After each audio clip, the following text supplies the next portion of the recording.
Mesdames et messieurs, bonjour et bon ramadan à toutes et à tous. Je suis tout à fait ravi de vous retrouver dans cette nouvelle édition de votre émission presque semi-hebdomadaire, Autour du monde édition Africa. Comme vous savez, pendant cette édition de mercredi, on essaie de vous présenter presque les grands efforts qui sont déployés par l'Égypte sur la scène africaine, dont plusieurs domaines, bien sûr, partons par le domaine politique, passant par le domaine économique jusqu'au domaine des échanges culturels et du tourisme. Donc justement, nous allons commencer cette nouvelle édition par ce sujet, ou plutôt ce reportage. Et il s'agit de notre vice-ministre des Affaires étrangères pour les affaires africaines, M. Hamdi Sanad-Louza, et l'envoyé spécial du Japon pour la Corne d'Afrique, M. Shimizu Shinsuke. Les deux ont examiné en fait les visions communes sur le développement des réactions politiques et sécuritaires dans la Corne d'Afrique et la mer Rouge. Donc tout de suite, les explications.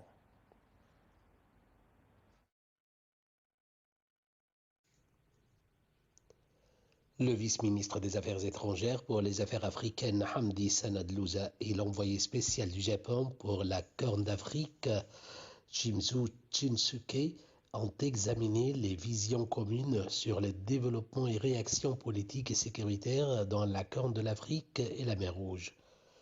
La réunion a porté sur les perspectives et domaines de coopération entre les deux pays, y compris le Forum d'Assouan pour la paix et le développement durable en vue de contribuer à promouvoir la sécurité, la stabilité et la coopération entre les peuples et pays de la région. C'est ce qu'a indiqué le ministère des Affaires étrangères sur sa page Facebook. Le responsable japonais s'est rendu au centre du Caire pour la résolution des conflits, la sauvegarde et la construction de la paix. Le directeur du centre Sudi, Ahmed Nehed, a passé en revue les activités dans les régions de la Corne de l'Afrique et la mer Rouge, comprenant le développement des institutions nationales, la promotion de leur rôle dans la lutte contre l'extrémisme, le terrorisme et les menaces transfrontières et contre les retombées des changements climatiques sur la stabilité et le développement dans le cadre d'une approche globale qui renforce la relation entre la paix et la sécurité et les dimensions humanitaires et développementales. Les opportunités de renforcer la coopération prolongée entre les deux bords dans le cadre des activités du centre et forum précités ont fait l'objet des discussions. D'autre part, le ministre égyptien de l'eau et de l'irrigation, M. Hani Soueilem, également président du Conseil des ministres africains, chargé de l'eau AMCO, a prononcé un discours lors de sa participation à une séance intitulée Initiative de l'équipe de l'Europe, unifier les efforts pour une gestion conjointe de l'eau en Afrique. Et bien sûr, ça dans le cadre de la conférence des Nations Unies consacrée à l'examen approfondi à mi-parcours de la réalisation des objectifs de la décennie internationale d'action sur les thèmes l'eau et le développement durable. Chez Boussela et Marwa Arafa.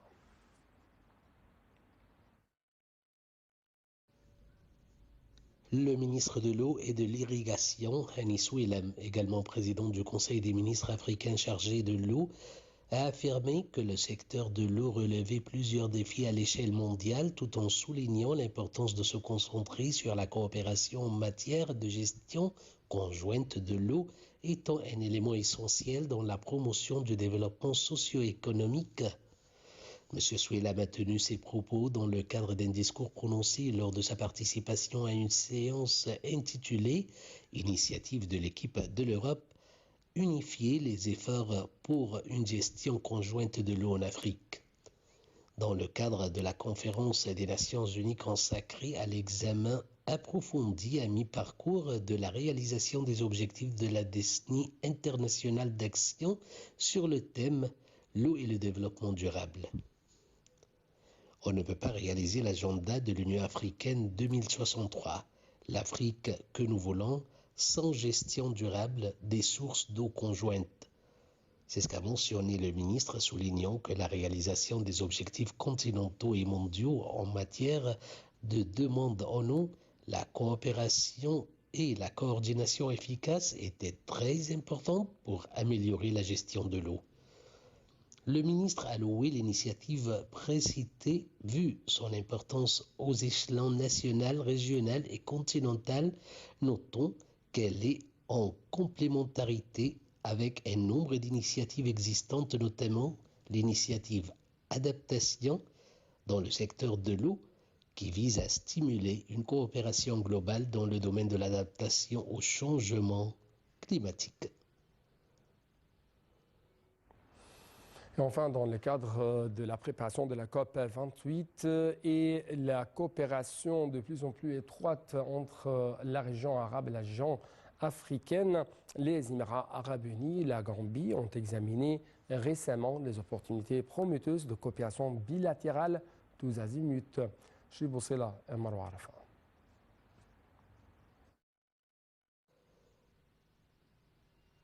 Les Émirats arabes unis et la Gambie ont examiné les opportunités prometteuses de coopération bilatérale tous azimuts. Le ministre d'État émirati Cheikh Chagboud Ben Nahyan et le président de la Gambie Adama Barrow ont abordé les pistes de collaboration dans l'agriculture, la technologie, l'intelligence artificielle, la numérisation et les projets de développement et affirmé l'engagement de leur pays de développer les relations bilatérales. Cheikh Chagboud est arrivé vendredi dernier à la capitale Banjul et a affirmé que les entretiens étaient fructueux étant donné que la Gambie et les Émirats arabes unis étaient étroitement liés. Les Émirats arabes unis s'attendaient à voir la Gambie participer à la COP 28 en novembre prochain et y visiter son pavillon. M. Barrow, pour sa part, a reconnu le soutien présenté par les Émirats aux ressortissants de son pays séjournant sur le sol émirati, a affiché le désir de développer la coopération dans les secteurs du tourisme et de la santé.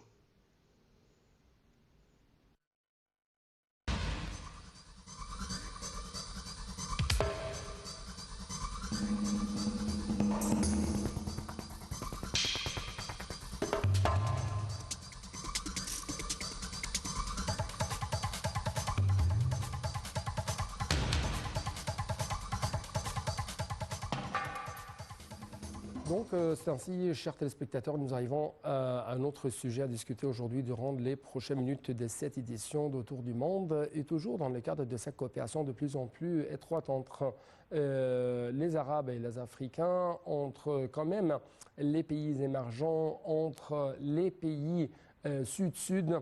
On trouve que l'Égypte et l'Afrique du Sud discutent des répercussions de la crise économique mondiale sur les pays africains. Avec plus de précision, le ministre égyptien des Finances, Mohamed Maït, a tenu une réunion bilatérale récemment avec son homologue sud-africain Enoch Godongwana en marge de leur participation à la conférence du secteur financier dans la capitale saoudienne Riyad.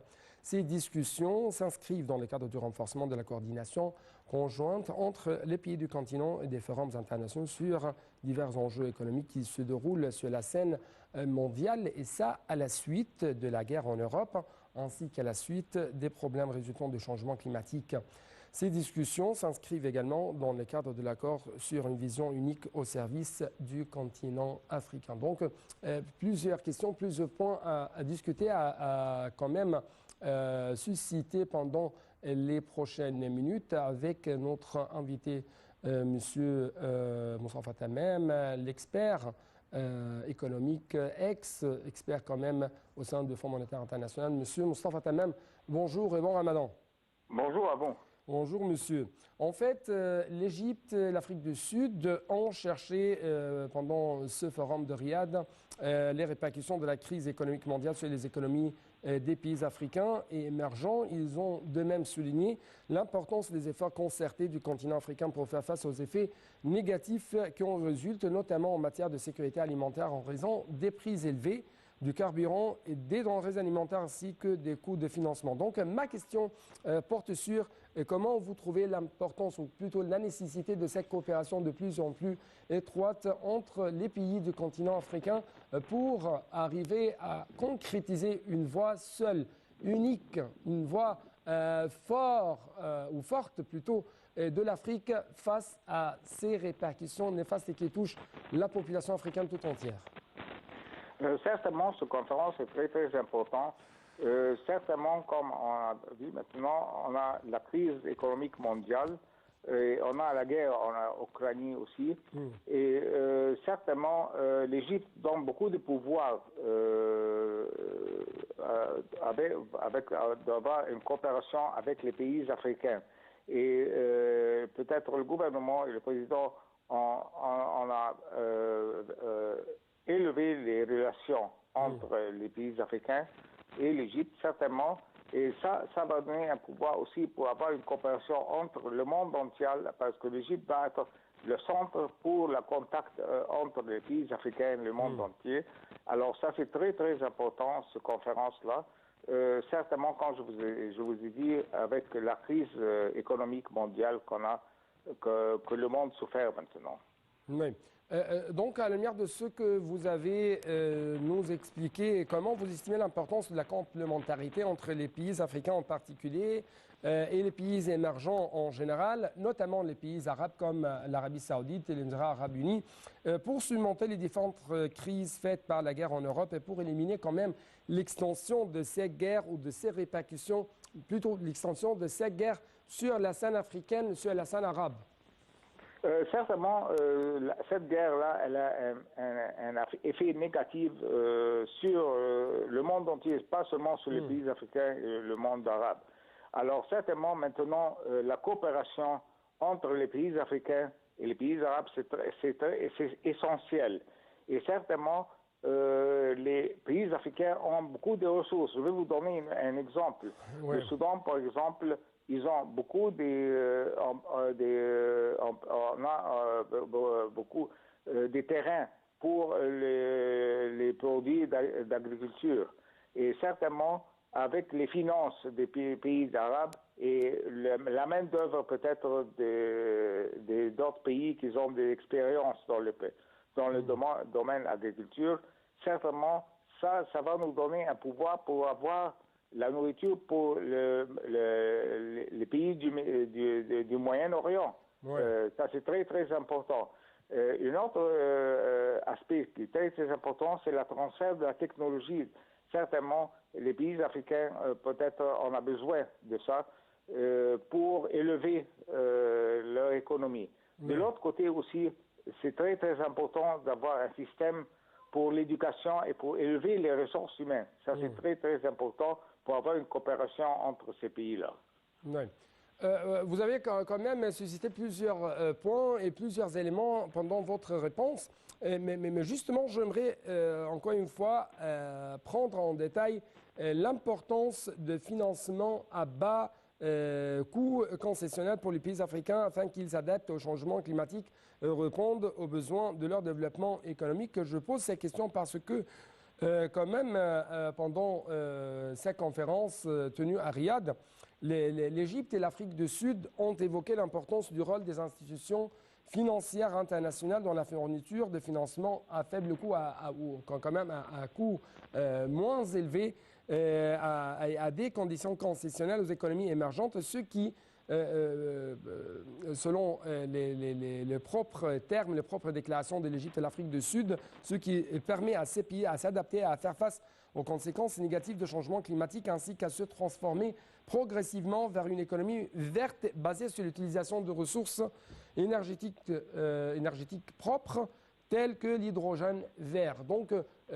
votre point de vue concernant justement cette question de financement?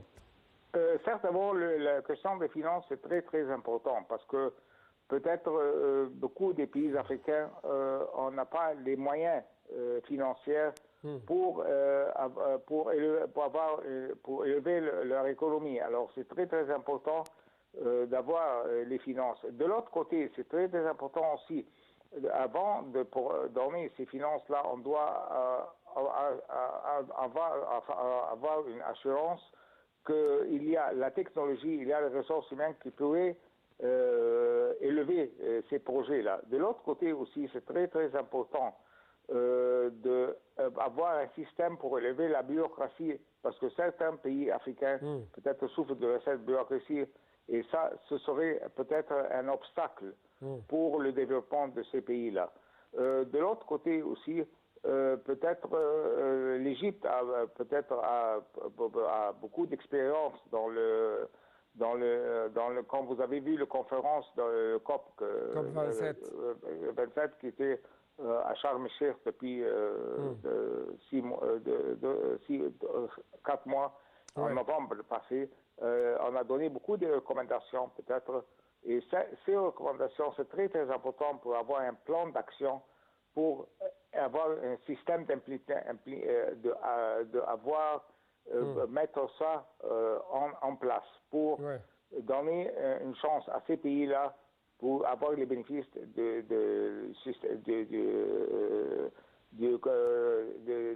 parce que le climat, certainement, c'est un facteur très, très important. Et moi, je pense que beaucoup de pays africains n'ont pas donné beaucoup d'importance pour ce facteur-là. Et ce facteur est très, très important maintenant. Et le monde entier, maintenant, donne beaucoup de pouvoir dans ce domaine-là. La lutte contre le changement climatique, l'action climatique exige beaucoup des éléments pour empêcher plusieurs défis. Si je parle un peu plus de deux défis essentiels, le défi de la sécurité alimentaire et le défi de la sécurité énergétique dans le monde. Comme vous observez actuellement, il y a une pénurie d'énergie en Europe à cause de la guerre russo-ukrainienne. Il y a une pénurie des alimentations dans le monde à cause de cette guerre russo-ukrainienne. Est-ce que le système mondial, les grandes puissances, les pays développés sont conscients actuellement de l'importance d'autonomiser l'Afrique pour lutter contre le changement climatique, pour arriver à la sécurité alimentaire, pour arriver à une sécurité énergétique pour tout le monde? Est-ce qu'ils sont conscients de ça ou plutôt ils essayent de faire des atermoiements? Moi, je pense qu'un facteur très, très important, c'est le transfert de la technologie, parce que peut-être ces pays-là, les pays africains, on n'a pas la technologie, et peut-être on ne sait pas comment on peut avoir un plan d'implémentation pour avoir ces projets-là. Ça, c'est très, très important. Mais moi, je pense maintenant que l'Égypte peut jouer un rôle très important pour donner de l'assistance dans ce domaine-là. Et de l'autre côté aussi, c'est très, très important d'avoir un système d'éducation dans ces pays-là qui donne une importance à ces facteurs-là et les dangers. Si on ne prend pas d'action, qu'est-ce qui va arriver? Ça, c'est très, très important.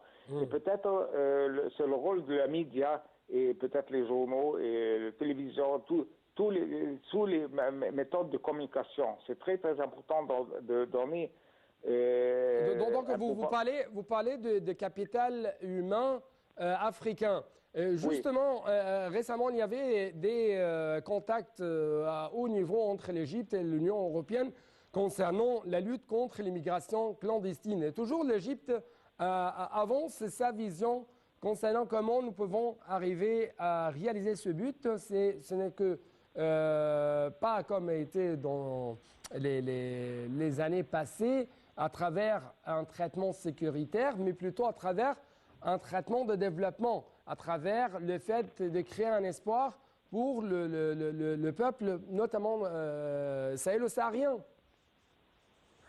Moi, je pense que c'est très, très important de donner un signal qu'il y a un danger ici, parce que peut-être beaucoup de citoyens dans ces pays-là, on n'a pas peut-être le pouvoir, on ne voit pas l'importance de ce facteur-là. Peut-être ça c'est un problème très, parce que si on n'a pas une coopération entre les gens qui habitent dans ces pays-là et le gouvernement, ça serait très difficile d'avoir un plan. Alors, ça, c'est très, très important. Donc d'après votre point de vue, les pays africains ne sont pas bien préparés pour, par exemple, recevoir des financements, des investissements étrangers ou de nouvelles technologies importées de l'étranger? Oui. Comme je veux dire, peut-être on n'a pas la technologie, peut-être on n'a pas les ressources humaines, on n'a pas les finances. Alors c'est très très important. Et à côté de ça, on n'a pas l'infrastructure au sein de l'Afrique. C'est pourquoi, par exemple, c'est l'un des points sur lesquels, si je peux dire, repose tout échappement de financement au sein de l'Afrique. Exactement, oui, vous avez raison. Alors tous ces facteurs-là, c'est très très important parce qu'on ne peut pas se concentrer à un facteur seulement, le facteur financier.